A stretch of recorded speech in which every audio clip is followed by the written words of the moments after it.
नमस्कार, आप देख रहे हैं सी न्यूज भारत और मैं हूं आपके साथ ज्योति श्रीवास्तव। वक्त हो गया है न्यूज बुलेटिन का। इस बुलेटिन में सबसे पहले बात करेंगे छत्तीसगढ़ की, जहां बेमेतरा जिले में 2 युवकों की मिली लाश, लोगों ने जताई हत्या की आशंका। आगे बात करेंगे शाहजहांपुर की, जहां जिलाधिकारी ने दिए निर्देश, आगामी नगर निकाय सामान्य निर्वाचन को सकुशल कराएं संपन्न। साथ ही बात होगी संत कबीर नगर की, जहां आदर्श आचार संहिता का हुआ उल्लंघन, लगाई गई सभा। इन तमाम खबरों पर विस्तार से होगी चर्चा। खबर छत्तीसगढ़ से है, जहां 3 दिन से प्रदेश और देश भर में सुर्खियों में चल रहे बेमेतरा जिले के साजा विधानसभा क्षेत्र बिरनपुर गांव के पास 2 लोगों की लाशें मिली हैं। दोनों लाशें पुरुषों की हैं और मृतकों की उम्र लगभग 45 वर्ष के आसपास बताई जा रही है। बताया जा रहा है कि लाशें बिरनपुर के समीपी गांव कोर्राया में मिली है। इस आशय की पुष्टि एसपी ने की है। पुलिस के मुताबिक फिलहाल लाशें किसकी और कहां की हैं, इस बात की जानकारी नहीं मिल पाई है। एसपी के मुताबिक पुलिस शिनाख्ती की कोशिश में लगी हुई है। जहां लाशें मिली हैं उस स्थान की दूरी बिरनपुर से 5 किलोमीटर दूर बताई जा रही है। फिलहाल पुलिस दोनों शवों को जिला मुख्यालय बेमेतरा लाकर पोस्टमार्टम करा रही है। एकदम सुनसान जगह टाइप का बहुत ओपन एरिया है, वहाँ पर दो बॉडी और ये डेथ कैसा हुआ देखने में समझ में नहीं आ रहा। ये आपसी का ये है, झगड़ा है या किसी और ने किया है। इसको पुष्टि करने के लिए अभी पोस्टमार्टम के लिए भेजा गया है।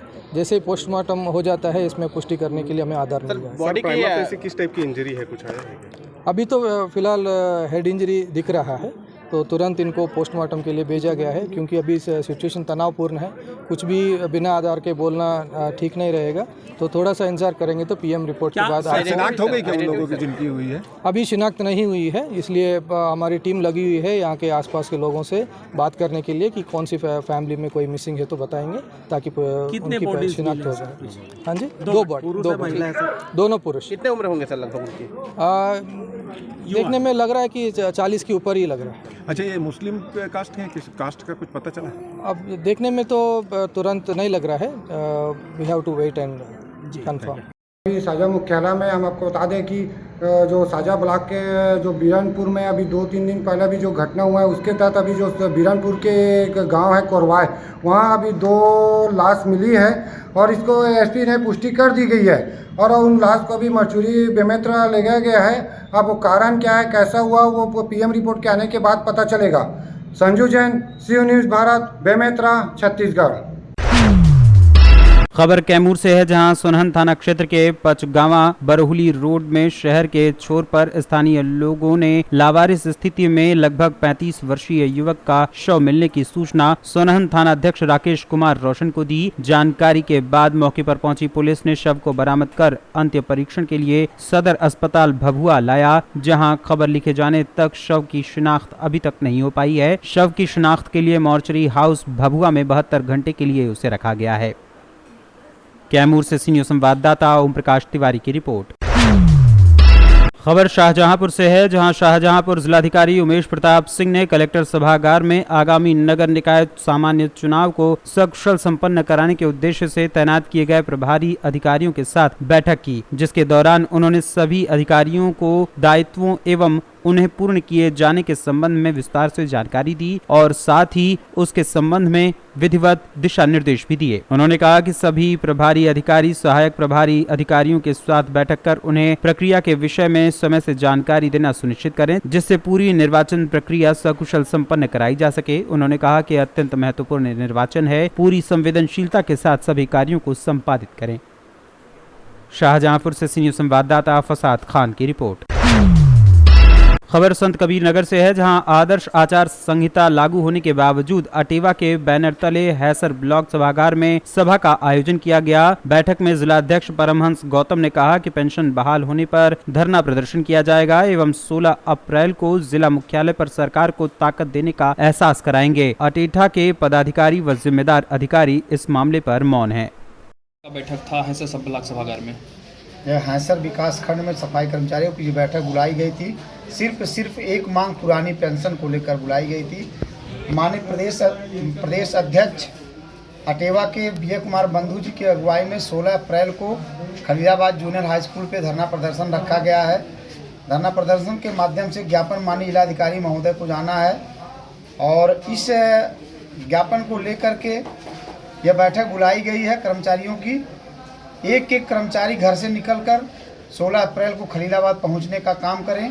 अगर पूरी संख्या अपनी हैसर की उतार देते हैं तो 100% हमारी पुरानी पेंशन व्यवस्था लागू करने के लिए सरकार को मजबूर होना पड़ेगा। अगर 16 अप्रैल को हमारी बात नहीं मानी जाती है तो आने वाले 2024 में इसका परिणाम इस सरकार को भी भुगतना पड़ेगा। जैसे हम अपने स्वयं एक ही व्यक्ति 3 पदों पे जाता है और 3 पेंशन लेने का काम करता है, और हम 60 साल की सेवा करने के बाद भी हमारी पेंशन व्यवस्था भारतीय जनता पार्टी ने ही छीना है। तो हम उम्मीद करते हैं कि 16 अप्रैल के धरने प्रदर्शन को देखते हुए माननीय प्रधानमंत्री जी, माननीय मुख्यमंत्री जी से अभी निवेदन किया जा रहा है कि पुरानी पेंशन व्यवस्था लागू कर दी जाए, और जो हम लोग धरना प्रदर्शन विरोध कर रहे हैं इसको निश्चित तौर पे हम स्वागत में 2024 में बदलने का काम करेंगे अगर हमारी पुरानी पेंशन व्यवस्था लागू की जाती है। तो अभी आपके साथ कौन कौन से संगठन एक साथ आए हैं? हमारे साथ लगभग उत्तर प्रदेश के सभी संगठन जुड़ चुके हैं। रेलवे, रोडवेज, कृषि विभाग, सिंचाई विभाग, जितने भी विभाग हैं सभी विभाग जुट चुके हैं। शिक्षा विभाग पूरी तरह एकदम नतमस्तक है कि हम किसी भी लड़ाई को लड़ने के लिए तैयार हैं। हमें हमारी पुरानी पेंशन व्यवस्था लागू होनी चाहिए, चाहे किसी भी हालत पर हमें गुजरना पड़ेगा, हम लड़ने के लिए तैयार हैं। जी, क्या नाम है आपका? मैं दिनेश कुमार चौहान, जिलाध्यक्ष अटेवा। तो क्या आज किस तरीके से आज सफाई कर्मी संघ और अटेवा सब लोग एक साथ? देखिए, आदरणीय विजय कुमार बंधु के नेतृत्व में पुरानी पेंशन व्यवस्था की बहाली हेतु तो राष्ट्रीय स्तर पर आंदोलन चलाया जा रहा है। देश में 16 अप्रैल को देश के हर जिला मुख्यालय पर पेंशन संवैधानिक मार्च का आयोजन किया जा रहा है। इस मार्च के तहत हम सरकार को, केंद्र सरकार को बताना चाहते हैं कि इससे का कर्मचारी अपने हक के, अपने हुकूक की, अपने बुढ़ापे की लाठी के लिए संघर्षशील है, संघर्षरत है, और जब तक नहीं रुकने वाला है जब तक उसे पुरानी पेंशन व्यवस्था को बहाल नहीं किया जाता है। क्या लगता है आपको कि 2024 से पहले 2024 के पहले ये सरकार हमें हमारी व्यवस्था वापस कर दे। धनघटा संत कबीर नगर से सीनियर संवाददाता रमेश चंद की रिपोर्ट। खबर महाराष्ट्र के वर्धा जिले के तहसील हिंगन घाट से है, जहां जनता द्वारा भ्रष्टाचार पर आवाज उठाई गई है। अब हिंगन घाट की जनता भड़क उठी है। अमृत योजना के अंतर्गत जल योजना और गटर लाइन के लिए आए 150 करोड़ रुपए का अब हिसाब और जांच कराने की मांग की जा रही है। इस योजना के अंतर्गत पानी की 11 टंकियां बनाई गई और शहर की गलियों में पाइपलाइन लगाई गई, मगर 5 साल से ये टंकियां खाली पड़ी हैं। इसका जनता को कोई लाभ नहीं मिला है। ये योजना पूरी तरह से फेल हो चुकी है। राष्ट्रवादी कांग्रेस पार्टी के महासचिव सरचिटनीस अतुल वांदिले ने जनता के साथ इस मुद्दे पर आवाज उठाई और मोर्चा किया तथा नगर परिषद पर भ्रष्टाचार का आरोप लगाया। इस मोर्चे में राष्ट्रवादी कांग्रेस पार्टी के सभी कार्यकर्ता तथा अन्य पदाधिकारी, अमूल बोरकर, जावेद मिर्जा, सुशील घोड़े तथा हजारों की संख्या में शहरवासी मौजूद रहे। यहाँ पे अतुल वांदिले जी मौजूद है। सर, आपका सी न्यूज भारत में स्वागत है। राष्ट्रवादी कांग्रेस पार्टी के तरफ से आज जन आक्रोश मोर्चा निकाला गया। काफी हजारों लोग संख्या साथ में थी। हमारा मुद्दा एक ही है कि अमृत योजना के माध्यम से 2 काम हुए थे। एक गटर पाइपलाइन हुआ थी और एक पानी की टाकी बन गई थी और नल पाइपलाइन थी। वो नल पाइपलाइन अभी तक चालू हुई नहीं है, गटर पाइपलाइन कभी चालू हुई नहीं है, और 11 पानी की टाकी जो बनाई थी वो अभी तक 5 साल के अंदर में चालू नहीं हुई है। वो कहीं तो पूरी पानी की टाकी जगह पे खत्म हो रही है। तो हमारा एक ही आरोप है नगर परिषद पे कि आपने जल्दी से जल्दी पानी की टाकी चालू करना चाहिए और गटर पाइपलाइन चालू करना चाहिए। ये पूरा कुल मिला के 142 कोटी रुपए का भ्रष्टाचार हुआ है, ऐसा हम आरोप करते हैं नगर परिषद पे। इनके ऊपर कार्रवाई होनी चाहिए।